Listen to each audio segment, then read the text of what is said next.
Mesdames, Messieurs, le rendez-vous, il est pris. Nous devons parler de la revue de la presse. Nous faisons cette balade depuis lundi ensemble.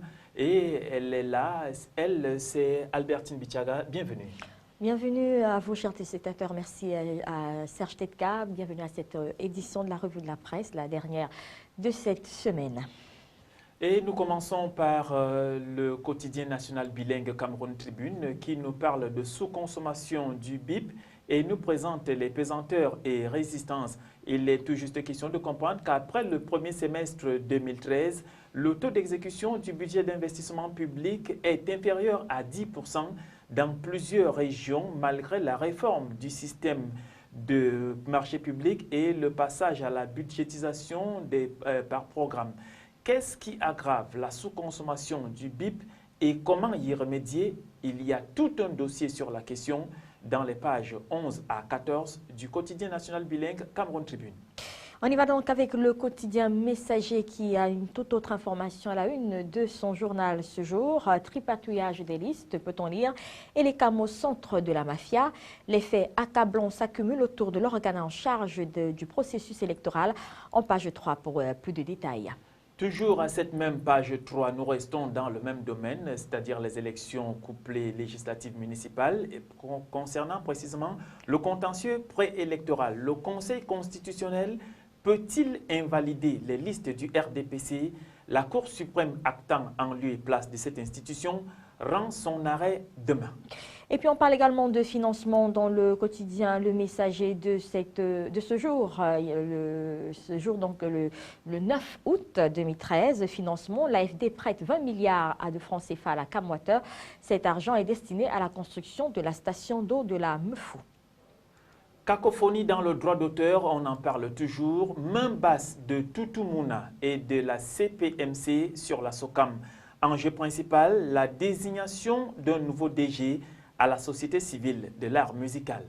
Autre quotidien, autre information, nous sommes avec le quotidien Mutation cette fois-ci et on parle de succession de Paul Biya à la une, les confidences de Philémon Yon et Simi Meigné et Adama Maudi. Ces personnalités se sont exprimées sur la question face aux diplomates américains avant la révision constitutionnelle de 2008.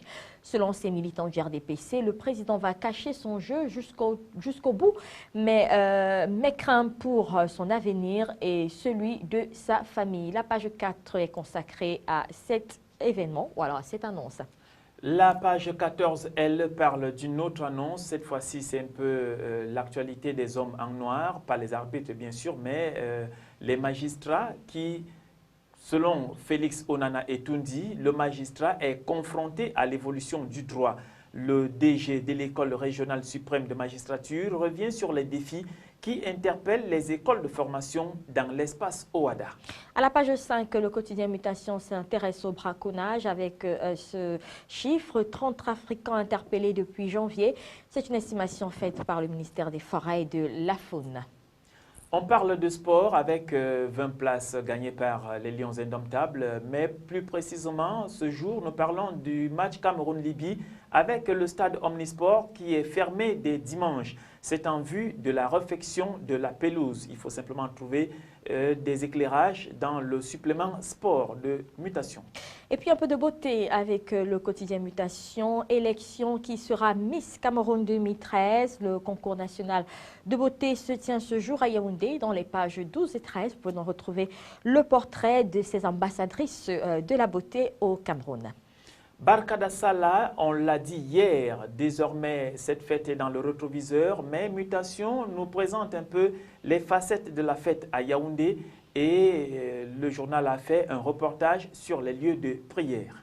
Le tri-hebdomadaire d'Icalo est également sur la table de notre revue de la presse avec à sa une information relative au tribunal. L'application de l'article 18 bloque le dossier Aman Adama, peut-on lire à la une du journal.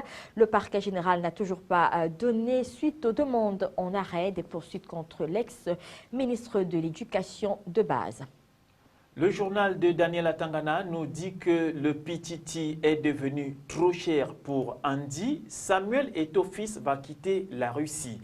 La fin d'une aventure pour le capitaine des Lions indomptables, c'est à retrouver en page 2 du quotidien Dikalo sur le net. Et à lire également dans le quotidien Dikalo de ce jour, décentralisation. René Emmanuel Sadi présente la nouvelle carte communale, c'est en page 7. Et puis population autochtone, un comité pour garantir la prise en compte des besoins, page 7 également. Faisons un tour du côté de Fumban où des détenus payent leur transfert au tribunal, nous dit Dikalo en page 9. Le Cameroun Express est un autre journal qui paraît sur la place nationale avec à sa une pour ce jour. Élection législative et municipale 2013. L'opposition peut-elle s'imposer? Françoise Foning, Isaac Gahan, Denis Fampou, Monebedi, leur parcours augure un meilleur avenir. Ils invitent encore l'approbation des électeurs. Déportons-nous donc à l'international et atterrissons à la une de la tribune qui nous présente les fonctionnaires qui sont à la diète. En termes de détails, les nouveaux chiffres de l'INSEE le confirment. La révision générale des politiques publiques lancée par l'ancienne majorité revoit à la baisse la rémunération de tous les fonctionnaires de la République. Et avec le maintien du gel de l'évolution du point d'indice, la rigueur devrait continuer jusqu'en 2014. On reste avec la tribune pour parler de déficit public et l'on apprend par le journal que le Japon veut rassurer sur sa dette, mais les solutions se font encore attendre. Surprise, le gouvernement japonais veut réduire son déficit public. En revanche, il ne sait toujours pas comment. On parle de distribution avec le printemps sous le pavillon qatari, histoire d'une vente mouvementée. Le tribunal de grande instance de Paris a tranché. Le printemps deviendra bien qatari. Retour sur une transaction mouvementée. Et puis les résultats d'un sondage sont également relayés par le journal La Tribune. Smartphone, même les Américains préfèrent Samsung à Apple. Les smartphones Samsung obtiennent davantage les faveurs des consommateurs américains. Allez savoir pourquoi dans les colonnes du journal. Un autre journal, c'est Le Figaro, qui nous parle de cette remarque des Français qui sont 70 et qui sont opposés, 78%, qui sont opposés au port du voile à l'université. Dans un sondage IFOP pour Le Figaro, une forte majorité des personnes interrogées, droite et gauche confondues, se prononcent contre le foulard islamique pendant les cours. Manuel Valls estime que la récente proposition d'interdiction du Haut Conseil à l'intégration est digne d'intérêt. Et cette affaire fait les choux gras de la presse internationale depuis quelque temps. Pourquoi Poutine joue la provocation contre Obama? C'est un autre titre du quotidien Le Figaro. En accordant l'asile à Edward Snowden, Vladimir Poutine a ouvert une crise majeure dans les relations entre la Russie et les États-Unis, conduisant Barack Obama à annuler un sommet prévu à Moscou début septembre. Les désaccords s'accumulent sur le Proche-Orient, les désarmements et les droits de l'homme, entre autres, page 4, et l'éditorial pour avoir plus de précisions concernant ce désaccord entre la Russie et les États-Unis. Nous continuons le tour du monde avec Le Monde qui nous parle de débauche d'argent dans le football français et les investissements massifs du Fonds souverain du Qatar à Paris et du milliardaire russe Dimitri Ribolovlev à Monaco bouleversent le championnat de France qui reprend ce week-end. Le président de la Ligue de football professionnel, Frédéric Thiriez, affirme que les règles financières sont respectées mais déplore que le statut fiscal de Monaco crée une distorsion de concurrence. Et on le disait tout à l'heure, les désaccords entre les États-Unis et la Russie font vraiment parler la presse. Et puis le quotidien Le Monde s'intéresse également à cette affaire ce jour. Obama annule sa visite à Moscou. Le président américain ne rencontrera pas Vladimir Poutine. Il est furieux de l'asile politique octroyé à Edward Snowden qui a révélé le système d'espionnage américain, c'est-à-dire en page 2 du journal. Quittons la guerre froide Amérique-Russie pour revenir en Afrique, plus précisément en Égypte, où il y a un regain de tension après l'échec de la médiation. Le président par intérim Adli Mansour a rejeté la responsabilité de l'échec de la médiation internationale sur les frères musulmans et a appelé à l'évacuation des lieux occupés par leurs partisans, c'est-à-dire en page 3 du journal Le Monde. À l'abordage, ça c'est la une de l'équipe. Le championnat de France reprend ce soir à 20h30 pour un duel épicé entre Montpellier, champion 2012, et Paris Saint-Germain, tenant du titre, renforcé par l'Uruguayen Cavani et qui fait figure d'immense favori pour 81,6% des 250 joueurs, entraîneurs et présidents de la Ligue 1 que nous avons interrogés. Retrouve donc à la page 2 et de la page 2 à la page 4 de l'équipe. Le même journal s'intéresse à l'athlétisme, la géopolitique du dopage. 43 athlètes russes sont actuellement suspendus pour dopage, annonce donc le journal. 50 Turcs, 10 Américains, dont le sprinter Tyson Gay, 14 Kenyans et 8 Jamaïcains.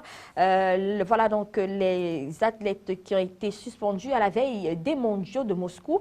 L'athlétisme est sous haute surveillance, peut-on lire donc à la page 10 du quotidien. On continue donc avec les échos cette fois-ci, Serge Tetka. Bien sûr, les échos qui nous parlent des bons comptes de l'État actionnaire.